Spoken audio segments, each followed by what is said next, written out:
qu'ajouter à cela, je croule sous les plates-bandes de fleurs. Merci Paolo pour cette introduction si généreuse. Merci à vous toutes et vous tous d'être venus en nombre. Ça m'émeut particulièrement de voir cet auditoire plein. Et je pense que vous allez être ma meilleure classe d'étudiants que j'ai jamais eue dans ma carrière. À vous de me le prouver ou de prouver le contraire, c'est à vous de jouer. Donc cette leçon, Inceptio Iter, le rêve de la fusion, va s'articuler autour de la fusion nucléaire. Fusion, c'est la fusion des noyaux atomiques. Est-ce que c'est du cinéma? J'ai adopté, pour le pitch de ma présentation, un point de vue cinématographique. Donc je vais commencer par faire le casting des acteurs. Je vais parler des spectateurs, parler du scénario. Ensuite, ce sera un film d'action. Il y aura des mouvements de foule, et justement, les mouvements de foule, c'est les turbulences.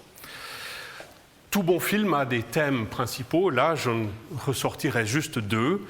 Le premier thème, c'est est-ce qu'on approche le problème de façon globale ou est-ce qu'on l'approche de façon locale? Le deuxième thème, c'est comment faire pour calculer tout ça, et donc le rôle de la simulation numérique. Avant le happy end, il faut un happy end, quoi. On est à Hollywood, quoi. Est-ce que l'inception a-t-elle fonctionné? Réponse plus tard. Donc, pour commencer, pour faire du cinéma, il faut en premier lieu quoi? Il faut des amateurs de cinéma. Il faut des cinéphiles. Voilà, les fans de cinéma. Et là, ils ont tous la banane. Pourquoi? Parce qu'ils voient arriver un de leurs acteurs préférés. Vous le reconnaissez tous, je ne veux pas dire son nom, mais c'est quelqu'un qui est très attirant, n'est-il pas? Donc, il est attirant, donc il va attirer les fans. Les fans vont tenter de s'approcher de lui pour faire un selfie ou pour autre chose. Ça marche aussi avec d'autres acteurs. Voilà un deuxième acteur qui arrive, tout aussi célèbre si ce n'est plus, je ne sais pas, je vous laisse juger, à vous vos préférences. Les fans, eux, ils sont tout autant attirés par cet acteur-là que l'autre. Évidemment, il y aura le même phénomène. Donc tout ça pour dire, c'est un moyen mémotechnique, que dans un plasma de fusion, on a du tritium avec un T comme Tom Cruise, du deutérium avec un D comme DiCaprio, et on a les fans, les électrons. Dans un plasma, il n'y a pas que un Tom Cruise et un DiCaprio, non, ce serait beaucoup trop ennuyeux. Il y a des milliards et des milliards de clones de Tom Cruise, comme de DiCaprio et de fans aussi.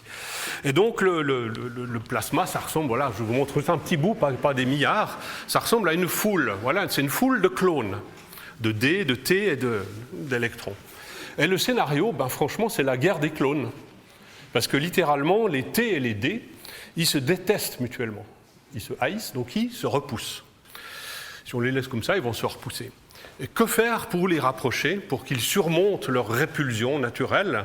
Eh bien, une des méthodes qu'on trouve, on chauffe la foule. Et chauffer la foule, ça veut dire qu'ils vont devenir de plus en plus excités, ils vont courir dans tous les sens de plus en plus vite, c'est ce qu'on appelle, les physiciens appellent l'agitation thermique. Et donc, on va chauffer, tout le monde va courir, on arrive à 100 millions de degrés, et puis à ce moment-là, qu'est-ce qui se passe? Ils sont suffisamment chauds, de temps en temps, il y a un clone de T et un clone de D qui vont entrer une collision violente. Et la collision sera tellement violente qu'ils vont mourir tous les deux. Voilà, c'est là qu'il y a l'entracte, normalement. Et puis au retour de l'entracte, évidemment, on comprend qu'il y a eu une réincarnation en deux autres acteurs, de l'hélium et un neutron. Donc on a la réaction de fusion, c'est une réaction, T plus D donne hélium plus neutron. Alors, en plus, ils acquièrent une énergie formidable, cet hélium et ce neutron. Et c'est ça le but. Donc vous voyez, petite parenthèse, mon casting d'acteurs est parfaitement équilibré du point de vue des genres. Mais n'en déduisez pas que le scénario soit égalitaire. Il ne l'est pas. Parce que ce n'est pas un égal que vous avez sur le tableau, c'est une flèche. Et la flèche veut dire que les hommes meurent et les femmes naissent. Ah, ça me fait penser à la bande-son du film. La bande-son du film, ça sera une chanson de Jean Ferrat. Issue en 1975. Quelqu'un pourrait me dire le titre de cette chanson? Vous ne voyez pas? Le poète a toujours raison. La femme est l'avenir de l'homme. Merci Michel, bravo. peux le féliciter, bravo. C'est exactement ça.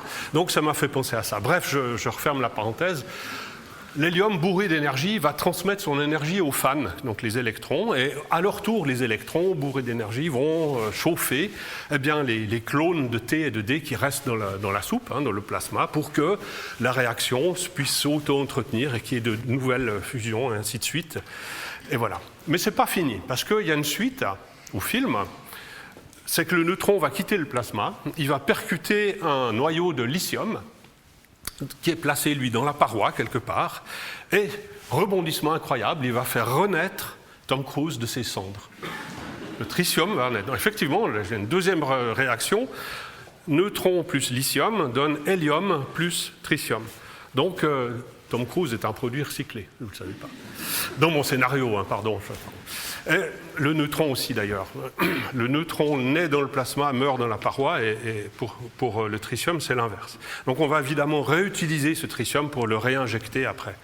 Si je regarde le résultat des courses, c'est que ce qui va entrer dans mon réacteur de fusion, c'est du deutérium et du lithium. Et ce qui va en sortir, c'est de l'hélium et un gros paquet d'énergie. Donc, la fusion. La fusion, c'est justement, j'essaie de vous convaincre que c'est une énergie de rêve, d'où le rêve de la fusion. C'est une énergie sûre, elle est sûre pourquoi il n'y a pas de réaction en chaîne, elle est inépuisable à l'échelle de l'humanité, donc elle est renouvelable dans tous les sens du terme, et surtout elle est bénigne pour l'environnement. Aucun de ces produits que vous voyez là sur ce tableau n'est dangereux, ni radioactif, ni effet de serre, ni rien du tout. Prenez votre smartphone, vous en extrayez le lithium qu'il y a dans la batterie. Okay, vous prenez 60 litres d'eau, vous en extrayez les quelques fractions de pour mille qui contiennent à l'état naturel du deutérium. Vous mettez ça dans un réacteur de fusion, vous en obtenez donc de l'hélium et puis un paquet d'énergie. Ce paquet d'énergie est équivalent à 150 barils de pétrole, donc 24 000 litres. Vous y penserez ce soir quand vous rechargerez votre Natel. Le contenu énergétique, quand on recharge un Natel, c'est 15 millilitres de pétrole. Donc, pour vous dire, voilà, ok, il n'y a pas photo, comme on dit. D'où le rêve, effectivement, et puis on a en plus pas de gaz à effet de serre, et puis l'hélium, en plus, c'est le gaz le plus gentil qu'on puisse imaginer. Donc l'idée, c'est de faire le Soleil sur Terre. Pourquoi on dit ça? Parce que le Soleil, comme toutes les étoiles, fonctionne à la fusion. Mais il y a quand même 3 raisons, au moins j'en vois 3, pour lesquelles non, on ne va jamais faire le Soleil sur Terre. Donc, désolé. La première raison, c'est que le scénario est différent dans le Soleil. Dans le Soleil, c'est de l'hydrogène qui fusionne pour donner de l'hélium. Et le scénario est différent, je ne veux pas en parler. La deuxième raison, c'est que pour que ce scénario solaire fonctionne, il faut une pression gigantesque. Il faut de l'ordre de 100 milliards d'atmosphères. Il y a 100 milliards d'atmosphères au cœur du Soleil. C'est absolument nécessaire pour qu'il y ait assez de réactions. Et puis, surtout, il faut un temps de confinement qui se chiffre en milliards d'années. Le Soleil existe depuis des milliards d'années. Il est confiné par la gravitation. Des milliards d'années. Et puis nous, comme on est des gens pressés, évidemment, on ne va pas attendre si longtemps. Donc nous, on va faire beaucoup plus rapidement. On va seulement faire quelques dizaines d'années et on va s'y prendre autrement. On va s'y prendre, non pas avec la gravitation, mais avec des bouteilles magnétiques. Je m'explique. Sur le campus, on a un tokamak TCV, tokamak à configuration variable, et je vous propose une petite visite guidée de 1 minute et demie à l'intérieur de cette machine. Donc voilà, à l'intérieur de cette machine, et puis on crée un champ magnétique. Le champ magnétique, c'est ces espèces de spaghettis bleus que vous voyez là sur l'image. En vrai, le champ magnétique est invisible à l'œil nu, mais là, on vous l'a visualisé. Donc c'est ces spaghettis qui sont un peu en forme torsadée, ils se torsadent pour former des surfaces. Voilà, vous voyez ? Voilà, on a toute cette collection de spaghettis, on ne vous a pas montré toutes les lignes de champ, autrement on ne verrait rien, ce serait tout bleu. Et voilà, donc on a construit une bouteille magnétique, on fait un zoom arrière pour vous montrer la machine comme elle est en vrai, avec les bobines qui créent ce truc, et puis après on se reconcentre de nouveau sur la bouteille. Voilà notre bouteille, elle a une forme de chambre à air, une chambre à air d'un pneu. Et là on va mettre nos acteurs, qu'on voyait tout à l'heure, les acteurs et les spectateurs. On vous a représenté que quelques-uns, parce qu'évidemment il y en a des milliards, de nouveau on ne verrait rien, mais quelques-uns. Donc en rose, c'est les spectateurs, les fans de cinéma, c'est les électrons. Et puis il y a en bleu, je ne sais pas si on voit très bien, et en bleu, on va zoomer tout à l'heure, eh ben c'est les acteurs. Là, sauf erreur, c'est des DiCaprio là, dans ce scénario qu'on a fait ici. Donc c'est un résultat de calcul, hein, d'ailleurs un vrai calcul. Vous voyez ce que je veux dire, ce n'est pas juste une visualisation. Bien que la partie visualisation, là je tire mon chapeau à nos collègues du laboratoire de EM+, Experimental Museology, qui ont fait un travail absolument époustouflant. Et donc voilà, on revient dans la machine et on voit le tout, hein, on voit ces trucs qui frétillent dans tous les sens, les électrons, et ils suivent, vous voyez, ils suivent à peu près les lignes de champ magnétique. Donc c'est comme ça qu'on confine le plasma avec cette bouteille pour que le plasma ne touche pas les parois. On veut un plasma à l'intérieur de cette chambre à air qui soit le plus chaud possible. Okay? On veut avoir chaud. Imaginez, vous êtes dans une chambre froide. Qu'est-ce que vous allez faire? Vous allez vous habiller. On veut un plasma qui soit chaud au cœur, mais qui soit froid à l'extérieur. Hein. Je veux avoir 100 millions de degrés. Imaginez qu'à 100 millions de degrés, je me sens juste confortable. Et puis à l'extérieur, c'est vraiment c'est la Sibérie, quoi. Donc on habille le plasma de surface magnétique. Comme nous, hein, pour avoir chaud, on met des habits, on met des couches d'habits. Là, je vous ai montré qu'une couche d'habits. Il faut imaginer qu'il y a une infinité de couches d'habits en couches d'oignons, qui vont bien isoler le plasma thermiquement. Donc, s'il n'y avait que ça, on aurait déjà fait la fusion sur Terre sans problème. Mais malheureusement, le plasma n'est pas un long fleuve tranquille. Pour revenir au cinéma, vous connaissez tous le film, peut-être, hein, non, il y a des turbulences. Il y a des turbulences. Et ces turbulences vont faire que le confinement va être dégradé. Alors pour vous montrer cette expérience, vous verrez sur les caméras ici, on peut faire ça à la maison, hein, on va juste chauffer un petit peu d'huile là, dans ce récipient. Voilà, on met de l'huile dans un truc et puis on a juste mis ici un peu de limaille de poudre d'aluminium pour qu'on visualise le mouvement. Voilà, je brasse tout pour égaliser cette couche d'aluminium. Et puis normalement, on devrait voir arriver, au bout d'un certain temps, vous voyez des petites cellules comme ça, qui se forment. C'est des petites cellules de convection. Le liquide, il ne reste pas tout seul, tranquille.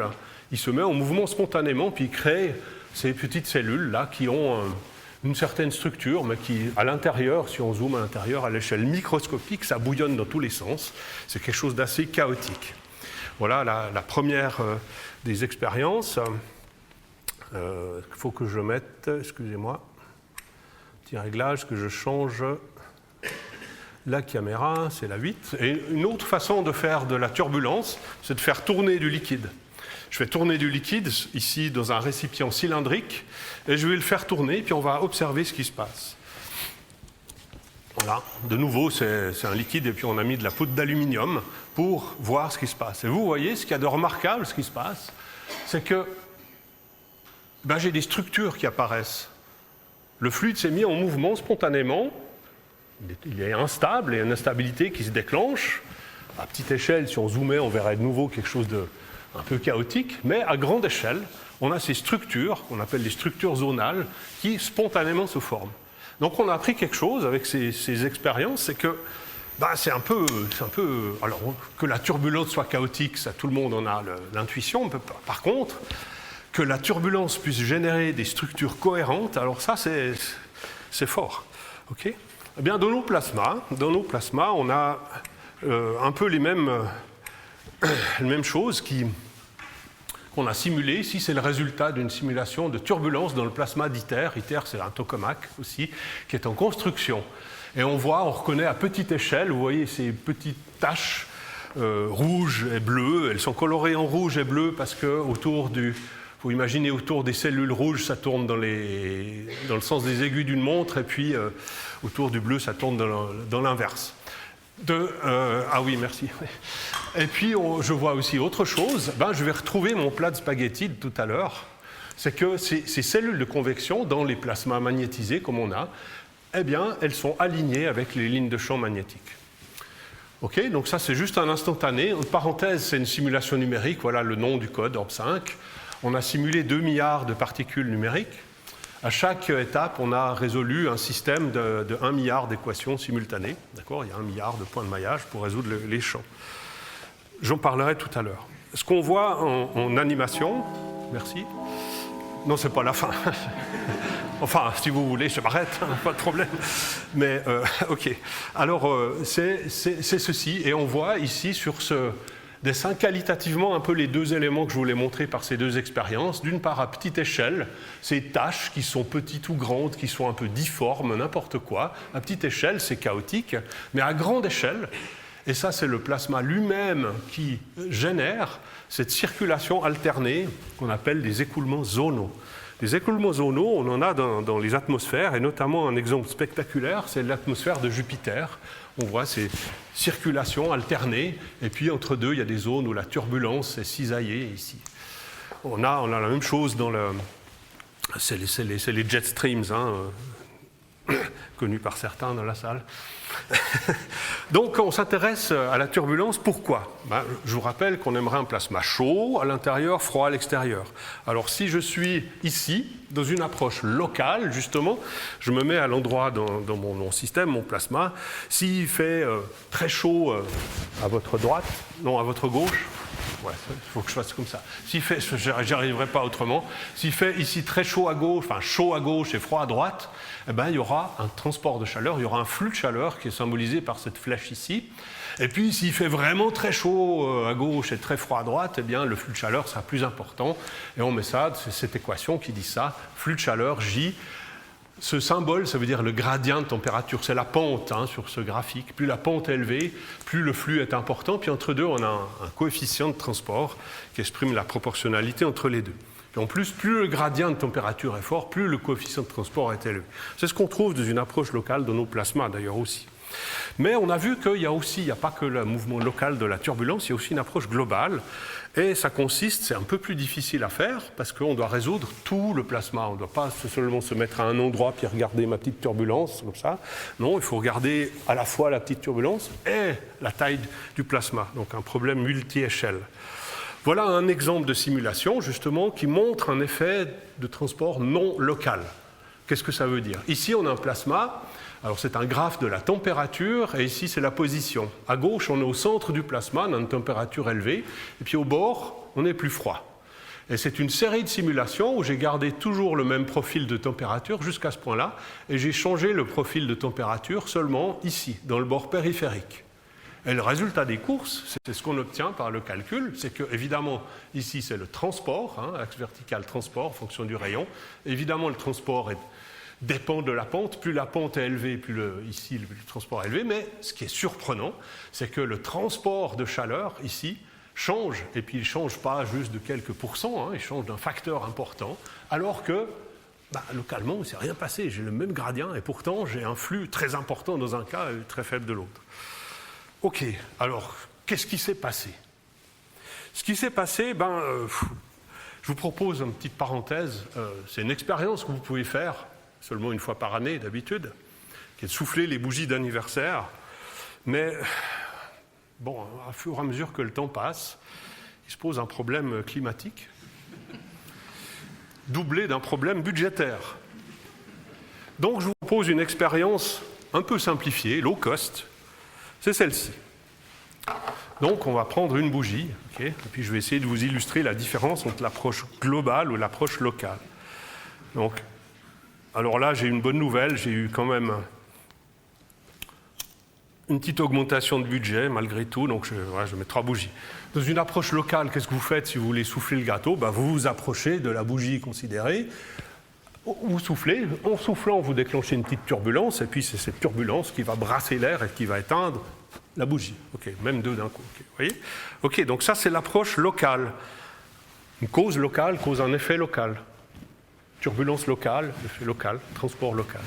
Si je me mets là, à l'autre bout de l'auditoire, et que je souffle comme un malade, j'ai beau souffler comme un malade, je ne vais pas arriver à souffler le gâteau. Vous connaissez tout, vous avez tous fait cette expérience, peut-être, je ne sais pas, souffler de loin, ça y est, je n'arriverai pas. Okay ?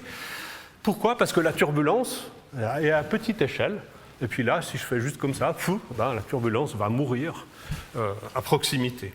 Et là, j'ai une expérience. Il faut que j'allume juste le truc pour qu'on voit peut-être un peu mieux. C'est juste une lampe là que j'allume ici pour éclairer la situation. Mon expérience est toute simple, c'est un cube, il n'y a rien dans le cube. Hein. Vraiment, il n'y a pas de trucage du tout. Il y a juste une membrane souple de ce côté-là. Et on va simplement la remplir de fumée. La fumée n'est pas dangereuse. Et puis, ce qu'on va faire, on va taper sur ici, et hop.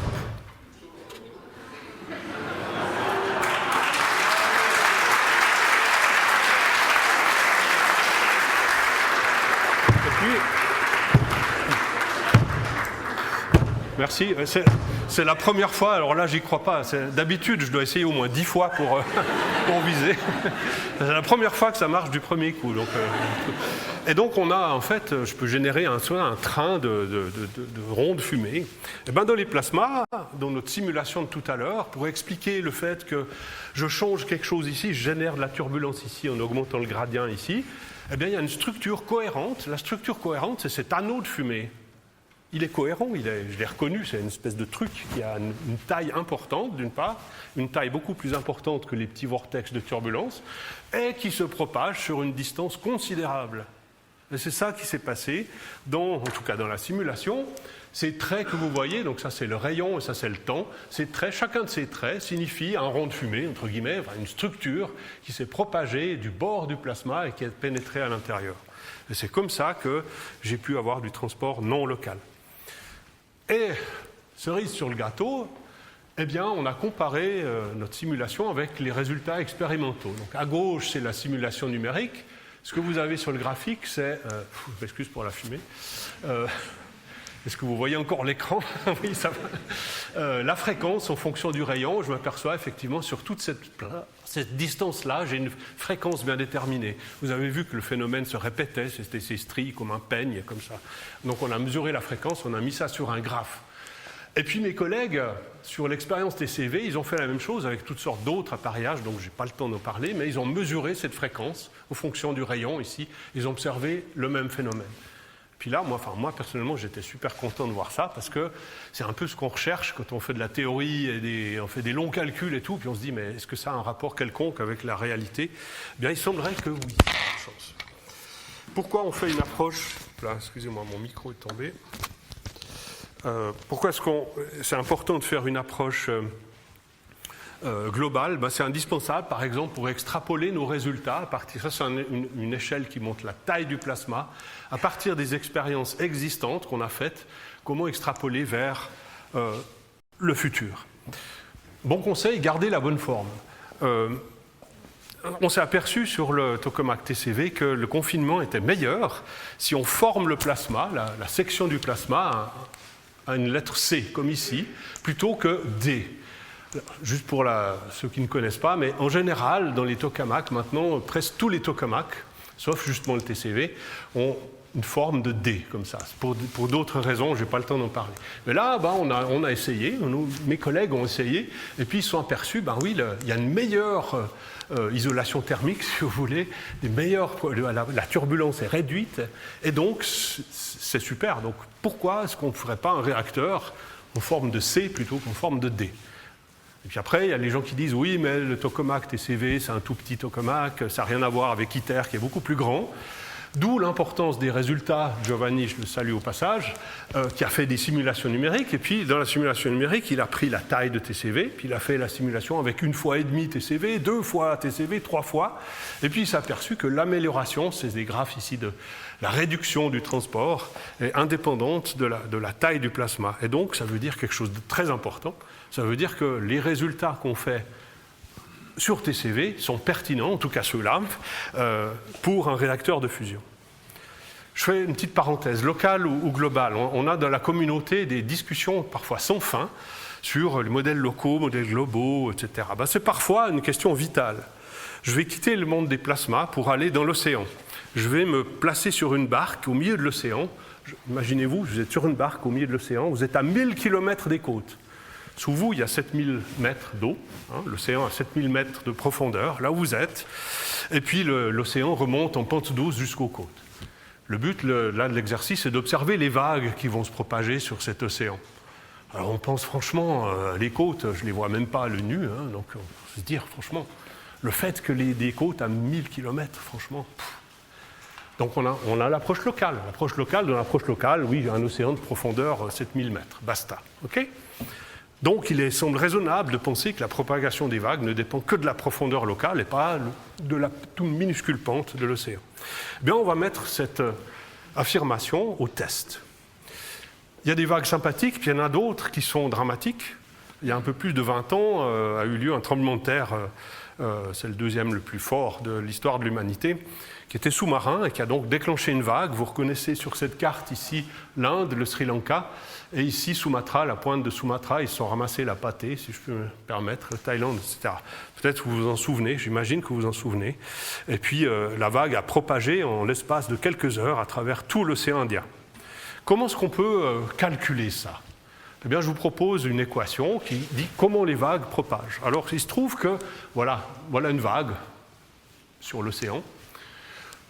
L'accélération verticale, eh bien, elle est proportionnelle à la courbure de la vague. Effectivement, si vous êtes sur la crête de la vague, ici, la courbure va être négative. Elle pointe comme ça pointe vers le bas. Eh bien, votre accélération va être négative. Ça veut dire que le mouvement va tendre à vous rapprocher de la position d'équilibre. À l'inverse, quand vous êtes au creux de la vague, ne désespérez pas parce que la courbure est positive et cette fois, l'accélération est vers le haut. Donc, l'équation du mouvement, c'est ça. Accélération verticale égale proportionnelle fois courbure de la vague. Et ça nous donne en même temps la vitesse de propagation de ces vagues. Vous voyez, c'est la vitesse d'un jet. Pas supersonique, mais c'est pas mal. Okay, pour les paramètres de ma petite expérience. Et maintenant, je vais juste réécrire ça sous forme mathématique. Ne vous affolez pas, c'est la même chose que ce que j'ai dit avant, c'est juste en langage mathématique, accélération verticale proportionnelle à la courbure de la vague. Si maintenant je généralise, je me dis que mon océan a quand même une profondeur qui n'est pas constante, j'ai qu'à remplacer la constante par h0 de x. Ok, puis je suis content, et puis voilà. Non. En fait, si je fais le calcul physiquement correct, eh bien, je vais trouver quelque chose comme ça. Alors, vous affolez pas non plus, je vais trouver l'équation B. La différence entre l'équation A et l'équation B, c'est la dérivée du terme H0. Qu'est-ce que ça veut dire ? C'est la pente. La différence entre A et B, c'est la pente. Donc, on va tester maintenant, on va faire deux simulations. Une de l'équation A, une de l'équation B pour l'histoire de mon tsunami. Ici. Donc, l'échelle, ici 1000 km, c'est pas l'échelle. À t égale à 0, je vais enclencher, une vague va se déclencher sur le bord gauche, ici. À gauche de l'écran, c'est avec l'approximation locale. Et puis B, l'équation que je prétends qui est physiquement correcte. Alors voilà ce qui se passe. La vague propage, elle avance très vite. Elle ralentit, dans les deux cas.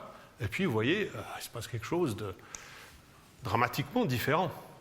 Dans l'approximation locale, la vague diminue d'amplitude quand elle s'approche des côtes, alors qu'en réalité, elle augmente, malheureusement. Donc malheureusement, on vit dans un monde où l'approximation locale est fausse. Et puis ce qu'il y a de encore plus remarquable, évidemment, ce serait bien, parce qu'on n'aurait pas de tsunami, mais ce qui est, disons, la leçon retenue, c'est que le modèle local sera toujours faux à l'échelle de l'océan entier, quelle que soit la taille de l'océan, quel que soit le rapport entre la taille locale et la taille globale. Ça, c'est une leçon importante, je pense. Et puis, vous allez me dire, ouais, vous avez fait une simulation numérique, blablabla, qu'est-ce qui vous dit que votre simulation numérique est valable ? Eh bien, là, parce que quand on dit simulation numérique, c'est un calcul à l'ordinateur, on fait une approximation numérique. Il se trouve que l'équation, on ne peut pas la résoudre analytiquement exactement non plus, mais on fait une approximation qui s'appelle WKB pour Wenzel-Kramers-Brillouin, WKB. Et ce qu'on va faire ici, c'est on a représenté l'amplitude en fonction de la position, puis on a comparé dans le cas de l'équation B, par exemple, en noir, la trace noire, c'est la simulation numérique que je vous ai montrée, et puis en rouge, c'est avec l'approximation analytique WKB. Et vous voyez, ça colle très très bien. Je fais le même exercice pour l'équation A d'ailleurs. Okay ? Donc, c'est une étape importante. Vous avez sûrement l'idée que la physique est une science exacte.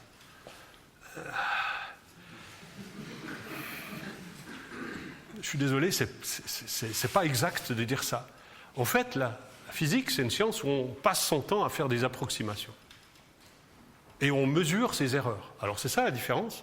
Donc, on a droit à l'erreur, c'est peut-être pour ça que j'aime bien le job de physicien. Non seulement on a droit, mais on est presque obligé de faire des erreurs. Mais la différence, c'est que Les erreurs, on les mesure, c'est vrai, elles sont quantifiables. Mais il faut après le job de vérifier, c'est ça?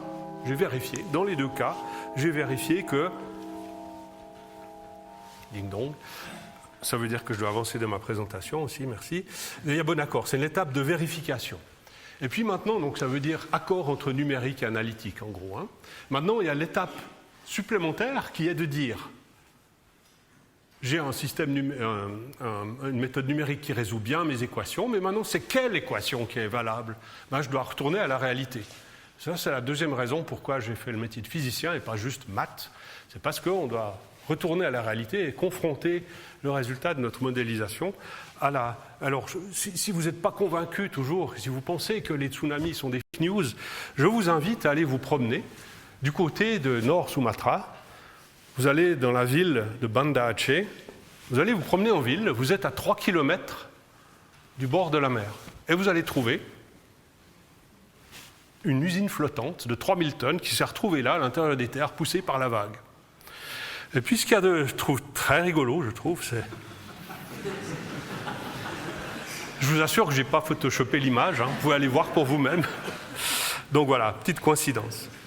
Donc on a une méthode numérique qui est validée, qui est vérifiée, qui est validée, et puis en plus j'ai des super ordinateurs. Mais en fait, comment est-ce qu'on fait pour calculer? Alors l'ordinateur public le plus puissant au monde effectue presque 2 millions de milliards de calculs à la seconde. 2 millions de milliards. Entre le tic et le toc, il y a 2 millions de milliards de calculs. C'est déjà absolument impensable. Cet ordinateur s'appelle El Capitan. Il est à Livermore, aux USA. En Suisse, on n'est pas en reste non plus, parce qu'on a les Alpes. L'ordinateur s'appelle ALPS, hein, il est à Lugano, et il effectue que, entre guillemets, 400 000 et quelques milliards d'opérations arithmétiques à la seconde. Pour revenir au film, El Capitan, ça vous dit quelque chose? Un film, non? Un film, je suis sûr. Moi, ça m'a fait penser immédiatement au capitaine, mon capitaine, du film Le Cercle des poètes disparus. C'est un extrait d'un poème écrit en 1865. J'y ai rajouté la deuxième partie, c'est pas... Ok. Donc, l'idée, c'est d'aller vers le capitaine et lui dire « Tu peux résoudre mes équations ?» Donc voilà, les équations de la gyrocinétique, si vous voulez, voilà, ça ressemble à ça. Alors, comme c'est un peu indigeste, je vais les simplifier. Mais comment est-ce qu'on résout ça? Évidemment, si vous allez comme ça devant le Capitan ou les Alpes, n'importe quel ordinateur, là, il ne va rien comprendre et vous ne pouvez pas résoudre. Vous devez faire des algorithmes. Les algorithmes, c'est un mot à la mode, mais en fait, ça existe depuis que l'humanité existe. Parce qu'un algorithme, c'est juste un ensemble de procédures, comme une recette de cuisine ou comme une marche à suivre. Un algorithme, ça veut dire marche à suivre. Et c'est ce que je vous propose de faire maintenant, c'est apprendre à marcher. On va y aller pas après pas. Donc j'ai simplifié mes équations, tout ce fatras de termes qu'on ne comprend rien.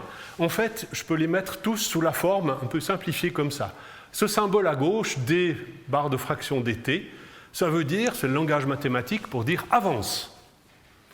Et puis l'équation me dit, je dois avancer dans la direction indiquée par f. Donc f, c'est un peu ma boussole. Okay, donc c'est ça l'équation, dy sur dt égale f. Donc y, il y a les positions, les vitesses, des milliards de particules, etc. Okay, mais je simplifie ma notation. On va simplifier à faire une dimension. Donc imaginez qu'il y a un axe y, c'est un axe qui pointe vers le tableau, et puis l'axe du temps pointe vers la porte là à droite. Okay, donc mon algorithme, je suis hic et nunc, ici et maintenant, hein, je suis là. Mon algorithme me dit, consulte ta boussole. Ok, faut que je... Excusez-moi. Consulte ta boussole, il faut que je prenne la bonne boussole, voilà. Et puis, tu regardes dans quelle direction il faut avancer. Et puis ensuite, la suite de l'algorithme se dit, avance, d sur dt, c'est avance. Avance de la direction de la boussole. Et hop, vous avancez, vous vous retrouvez là. Pendant que vous êtes dans l'air, vous ne pouvez pas changer votre direction. Donc c'est seulement une fois que vous avez atterri que vous pouvez de nouveau consulter votre boussole. Ah, cette fois, je dois partir dans cette direction-là. Ok, j'avance. Puis je me trouve ici. Et je continue. C'est un algorithme itératif. Je fais des itérations l'une après l'autre pour avancer. Bon. Alors cet algorithme que je vous montre là, que je viens de vous mimer, algorithme du kangourou, on pourrait l'appeler, mais il s'appelle pour de vrai algorithme d'Euler explicite.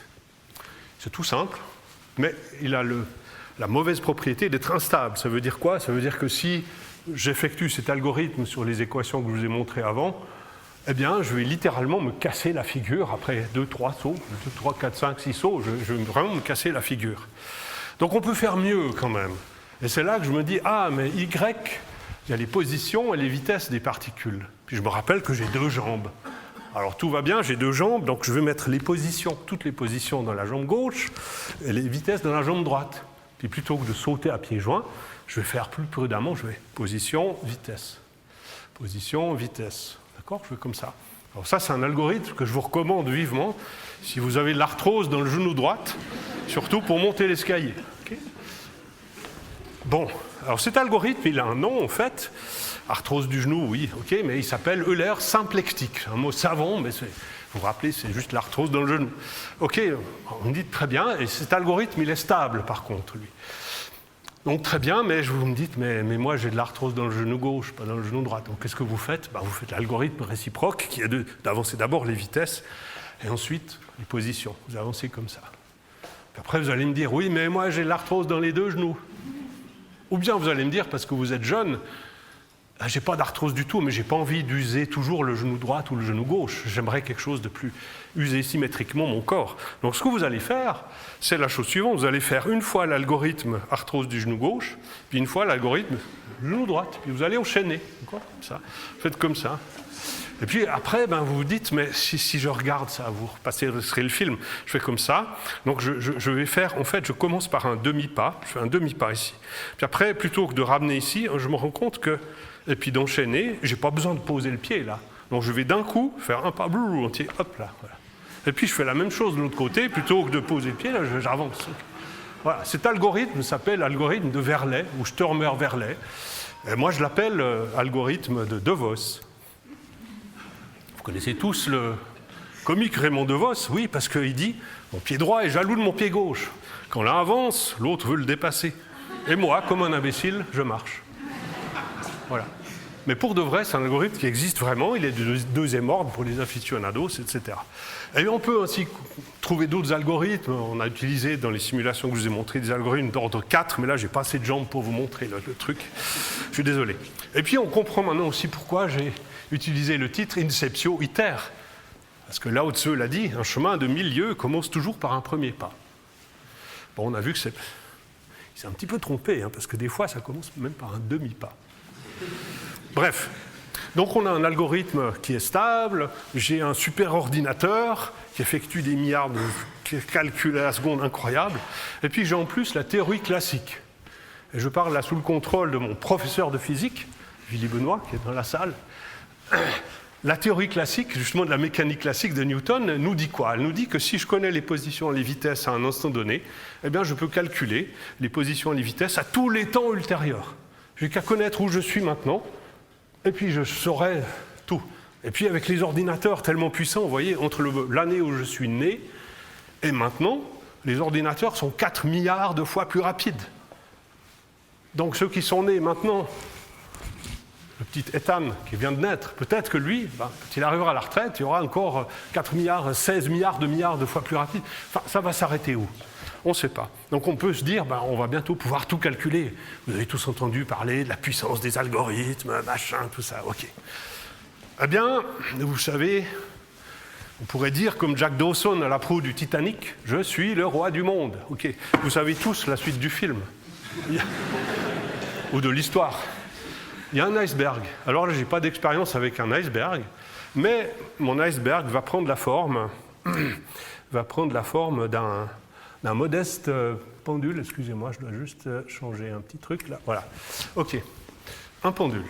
Donc, c'est le moment où vous êtes assis, il faut faire un peu d'exercice. On va faire du jogging. Okay ? Donc, on va balancer les bras. J'ai parlé des jambes, maintenant, on va balancer les bras. Okay ? Donc, voilà. J'ai un pendule articulé. Il y a le bras et l'avant-bras. C'est un système tout simple. Okay ? Donc, on va tester la théorie de Newton. On en a fait 2 exemplaires.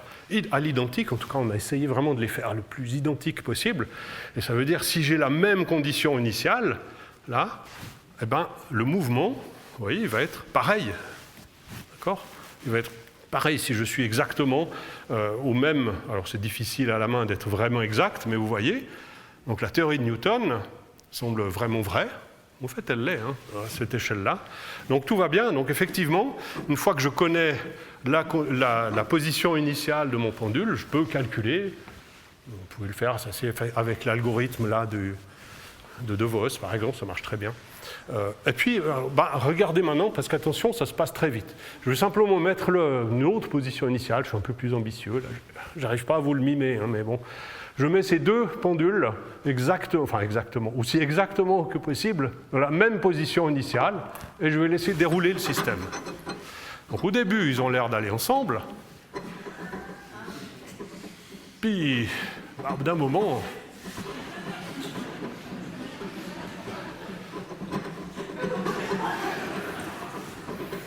c'est mon expérience préférée, franchement.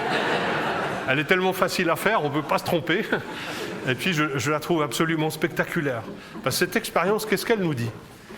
Eh bien, elle nous dit, en fait, quelque chose de dramatique. C'est qu'un système aussi simple que ce bras et cet avant-bras, je ne peux pas le calculer même avec le capitaine, et le capitaine, plus que quelques secondes ou dizaines de secondes. Effectivement, on a fait une simulation numérique. Ici, je fais 3 simulations numériques où j'ai déplacé le deuxième pendule par rapport au premier d'une distance égale à une distance interatomique, 10-10 mètres. Puis le troisième, j'ai déplacé d'une distance de 10 noyaux atomiques, 10-14. Puis j'ai laissé dérouler la simulation et je m'aperçois qu'après quelques 10 secondes et quelques, les trajectoires vont diverger. Ça, c'est la position de l'autre avant-bras en fonction du temps, vous voyez. Et ça veut dire en pratique, c'est que je suis incapable de prédire où sera le bras de ce pendule dans 10 secondes ou 15 secondes. Si vous allez avec El Capitan, peut-être que vous pourrez aller à 20 secondes ou 25, mais enfin, quand même. Donc ça nous rend modestes. C'est peut-être aussi pour ça que j'aime bien ça, parce que la physique nous ramène à la réalité. C'est pas que la théorie de Newton est fausse, la théorie de Newton est vraie, mais elle contient en elle-même des choses qu'on a mal interprétées. En fait, c'est ça que ça veut dire. Et oui, c'est comme ça. Donc quand on doit confesser notre ignorance sur la position du bras de ce pendule après 2. Donc vous imaginez pour des systèmes très compliqués comme nos plasmas ou l'atmosphère, etc. Ce qu'on doit faire, c'est des statistiques et des longues simulations. Donc je vous montre ici juste quelques résultats de simulation numérique. Ça, c'est un résultat obtenu avec le même code qu'avant, où mon dernier doctorant, Mohan, a implémenter une nouvelle méthode dite adaptative qui améliore la précision numérique de plus d'un ordre de grandeur lorsqu'on fait des longues simulations. Je fais des longues simulations pour accumuler suffisamment de données statistiques. Mais ce faisant, la difficulté, c'est que les erreurs peuvent s'accumuler. Ça, c'est le rapport signal-bruit, donc plus c'est haut, plus c'est beau. Et puis, sa méthode, on va comparer avec le même nombre de particules, 128 millions de particules. Ici, la courbe bleue, vous voyez, j'arrive à simuler beaucoup plus longtemps qu'avec la méthode standard. Avec le même nombre de particules, le rapport signal-bruit s'effondre. Et puis, au bout d'un moment, je peux jeter ma simulation à la poubelle. Donc, une fois qu'on a maîtrisé les erreurs, on peut faire de la physique, c'est sympa. Je vous montre juste quelques exemples.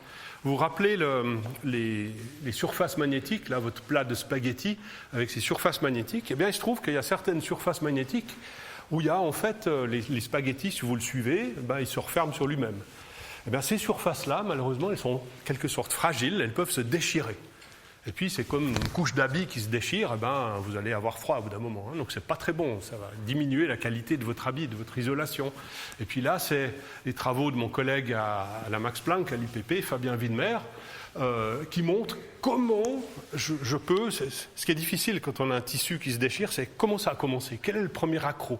Ça, c'est le premier accroc, c'est la turbulence. La turbulence a fait des micro-déchirures dans ma surface, qui après se sont coalescés pour faire une grande déchirure ici. OK?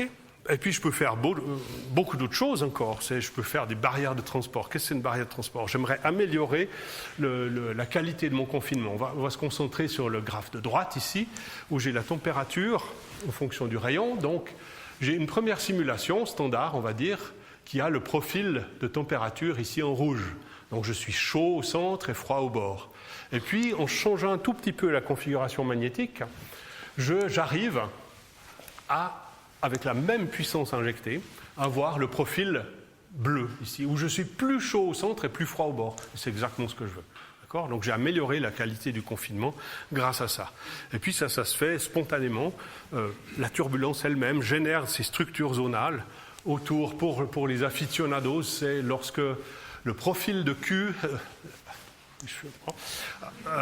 est rationnel, de bas ordre, et puis il s'aplatit. Voilà, il s'aplatit autour de là. C'est là que je gagne sur le confinement. OK. On peut faire aussi beaucoup d'autres choses. Rappelez-vous, au début, je vous ai parlé de l'hélium, qui est les ions rapides, donc l'hélium, qui sont générés par le processus de fusion. Eh bien, ces ions rapides, voilà, ils sont là. On sait depuis longtemps qu'ils peuvent déstabiliser, les spaghettis. La structure magnétique va se mettre à osciller, comme ça, et ça devient instable. Et puis, ça a l'effet de, éventuellement, éjecter ces ions rapides avant qu'ils aient le temps de donner leur énergie, leur transmettre leur énergie au deutérium et tritium. Et donc, c'est pas bien. Et puis l'autre chose, c'est une chose que je vous ai montré aussi au début, c'est ces structures zonales. Elles sont générées par la microturbulence, mais là, les structures zonales, elles ont bon goût de stabiliser la microturbulence. Le système est autorégulé. Et puis maintenant, avec les collègues Juvert de Paris et puis Barouche qui est avec nous ici, on commence à mettre ensemble les deux et étudier ce qui se passe entre deux. Eh bien, notamment, Juvert, il a montré qu'effectivement, les ions rapides génèrent des modes globaux, mais ces modes globaux génèrent des structures zonales, et ces structures zonales ont le pouvoir de stabiliser la microturbulence. Donc c'est un effet positif ici. Et puis Barouche, il a étudié les flèches de l'autre côté du tableau, si je puis dire. C'est que les structures zonales, par contre, elles peuvent par contre déstabiliser ces globaux. Voilà. Et donc vous voyez, à la fin, puis il y a bien d'autres boucles de contre-réactions qui sont à l'étude maintenant. Or, pendant ce temps-là, pendant qu'on fait des calculs, les gens construisent la machine ITER. La machine ITER, c'est l'expérience la plus formidable construite sur la surface de la planète. Vous voyez l'échelle, si vous voulez avoir l'échelle du dessin, voilà une échelle, elle est là, ok ? Donc vous avez. Donc c'est grand et c'est très complexe. Et puis le monde de la fusion frémit, vraiment il frémit, il y a plusieurs initiatives, pas seulement ITER, mais il y a au Royaume-Uni une feuille de route chinoise qui est très ambitieuse, on a d'autres machines que les tokamaks qui s'appellent les stellarateurs, qui sont soit existants, soit en construction en Allemagne, aux USA. On a au Japon le tokamak le plus grand du monde, s'appelle JT60SA. Et puis on a des initiatives privées aux USA aussi qui utilisent la technologie de supraconductivité à haute température pour essayer tout ça. Donc on sent le domaine étant vraiment en effervescence, je dirais, ces temps. Et qu'est-ce qu'il faut en penser ? J'ouvre une parenthèse, une de plus. On va parler gros sous, c'est-à-dire le box-office, pour revenir au monde du cinéma. En 2025, les investissements des compagnies privées pour l'énergie de fusion sont élevés à 2,6 milliards. Dans le domaine public, les dépenses publiques, c'est un peu plus du double, 5,4 milliards. Alors c'est beaucoup, c'est des gros sous, mais ça fait de l'ordre de $1 par personne, par année. Donc rien à voir avec l'augmentation des primes maladie, vous n'allez pas à souffrir de trop. Mais quand même, je vous remercie pour votre contribution, chers contribuables. Un autre chiffre, c'est qu'il suffirait d'1 jour de dépenses militaires par année. Ça suffirait pour financer tout l'effort actuel. Alors je sais que comparaison n'est pas raison, mais ne serait-il pas raisonnable de se dire qu'on pourrait s'offrir 2 jours de plus, non ? Si vous n'êtes pas sensible à cet argument, il y en a un autre, et si vous croyez plus les banquiers que les scientifiques, qu'est-ce que disent les banquiers ? Et que la valeur estimée du marché de l'énergie de fusion d'ici quelques années, donc en 2050, s'élèvera à 40 000 milliards de dollars. Donc allez-y, investissez. S'il vous plaît. C'est un bon truc. Ok. J'ai ouvert plusieurs parenthèses, vous avez remarqué dans cette présentation. Et puis comme dans le film du même nom, Inception, où on a un rêve, et puis on a un rêve dans le rêve, et puis un rêve dans le rêve dans le rêve. Je ne sais pas si vous avez vu le film. Là, j'ai ouvert des parenthèses, puis des parenthèses à l'intérieur des parenthèses. C'est le moment de refermer toutes ces parenthèses. Et dans le film Inception, il y a un signal qui est une chanson. Quelqu'un pourrait me dire quelle est cette chanson qui retentit, qui donne le signal qu'il faut revenir à la réalité ? Bravo. Eh bien, non, rien de rien, je ne regrette rien. magnifique chanson d'Edith Piaf qu'il a composée. Il est sorti juste quelques mois avant ma propre naissance. Et là, je la fais mienne. Rien de rien, je ne regrette rien. J'ai passé toutes ces années à pouvoir faire ce que j'ai aimé et à aimer ce que j'ai fait. Donc, quoi de mieux? Donc, on arrive à la conclusion de cette présentation avec une question. Est-ce que l'inception a-t-elle fonctionné? Le thème du film, c'est est-ce que je suis arrivé à vous convaincre que la fusion, ce n'est pas seulement un rêve, mais c'est un chantier qui va, espérons-le, devenir réalité. J'espère, est-ce que je vous ai convaincu que la fusion, ce n'est pas du cinéma? Est-ce que je suis arrivé à vous convaincre de, autant que possible, de penser globale et pas seulement locale? Bon, ce n'est pas à moi de répondre à cette question. Comme dans le film, hein, si vous vous rappelez le film, mais on peut en discuter après autour d'un verre, je ne vais pas vous donner la réponse à la question. Est-ce qu'on est revenu à la réalité? Le film s'arrête avant qu'on sache si la toupie va tomber ou va continuer. Quant à moi, c'est le moment maintenant de refermer ce chapitre magnifique de ma vie, en commencer un autre, et puis de nettoyer mon bureau, quoi, hein, pragmatiquement.